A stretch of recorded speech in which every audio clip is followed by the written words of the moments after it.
It's well put, Julia. Very good way to put it. We've actually stepped outside of this former Schnucks to show you where the rubber really meets the road here. Unlike Santa's Workshop, here they're not making the toys. They're just making sure that those toys get into the right hands. And those hands are needy children right in our own backyard. Children that, in most cases, I hate to say it, probably would have no gifts to open on the morning of Christmas or throughout the holiday season. This is kind of the wind down, the final phase, if you will, of the Salvation Army's Angel Tree campaign. And here to tell us more about that is Lieutenant Colonel Collette Webster. Collette, good morning to you. Good morning. What a wonderful morning it is. And we had to step outside, number one, because the weather's broken for us a little bit. It actually feels pretty good. But because it's busy out here, tell me what's happening behind us. So these families that are in these cars have registered with us back in October.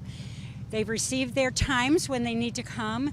So they come on their time. They're here this morning. We greet them at their car. They don't ever have to get out of their car. We greet them at their car. We get their information. We actually give them some freebie gifts that we have for their families. And then we ask them if we can pray with them and ask them for any specific needs that we can pray for. Then after that, they go into our parking area and their gifts magically come out to their car. I am kind of a nerd for logistics. Yeah. I'm fascinated by what a well-oiled machine this is. How many families are you trying to get through in a certain amount of time? Because I asked her this before we went on the air, and the numbers made my mind explode. So we schedule 23 families every 15 minutes.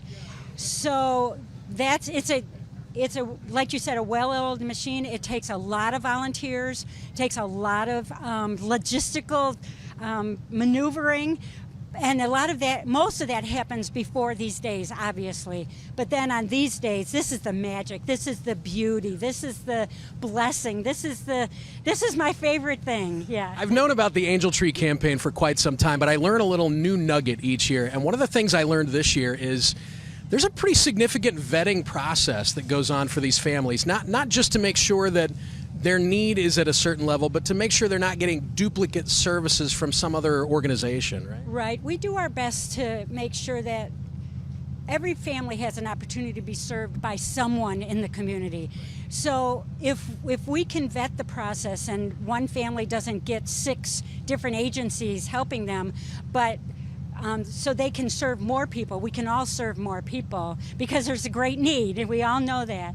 And so the vetting process is pretty good. We love the vetting process, and it helps everyone to be on the same page. Yeah. There's so many great stories that come out of a day like today. And one of the things you were telling me before we jumped on camera was some of the reasoning people give you for why they decide to take a name off the Angel Tree. Right. Can you share some of those stories with us? Yeah, well, sometimes people just have, like, let's say I have a 6-year-old boy, and I can shop for 2 6-year-old boys. Sure, I know what they like, yeah. It makes sense, so they do that. Other things are not so happy, but they have a good outcome. Is a grandma might have lost a 3-year-old grandson. And so she'll come to Angel Tree and say, you know what, I want to buy for a 3-year-old boy in remembrance of my grandson.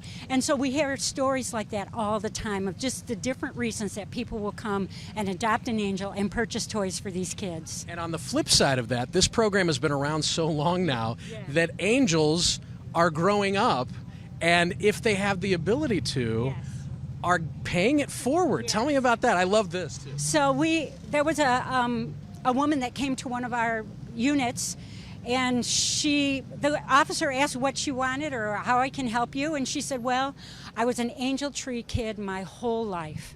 She said we didn't have any presents under the tree except for what the Salvation Army and or the community gave them. She said, I'm in a position now where I can pay that back, and I want to help the next angels. That gets you right there, doesn't it? That's what it's all about. It is. It is. It's all about that. It's the Lord blessing us and then us helping to bless the community. Before I let you go, because I know you're going to be very busy for the next 12 hours or so, with 23 families every 15 minutes. Angel Tree campaign obviously winding down at this point for this year. Think about that for years ahead. But how else can people still help the Salvation Army now as we move forward? Well, we need bell ringers. Man, if your church, your organization, your family wants to do something fun together, get out and ring the bell for us, you can go to registertoring.com, type in your zip code, and it'll tell you all of the kettle locations in that area, and you can sign up right there. Registertoring.com. We need you. I just told some of my kids, some of the older kids the other day, I want to do that with them. I think that'd be a really fun family experience. It's so fun, yeah. Well, thank you so much for what you're doing here. I can't believe the number of people. Over 5,000 local children, something like 8,000 local families, all being helped because of the Salvation Army's Angel Tree campaign. It's all about this, guys. It's really a remarkable morning. I'll tell you where you can go for more information, and as Collette mentioned, more opportunities to help. The website is salarmymidland.com. That's salarmymidland. Oh, I'm sorry.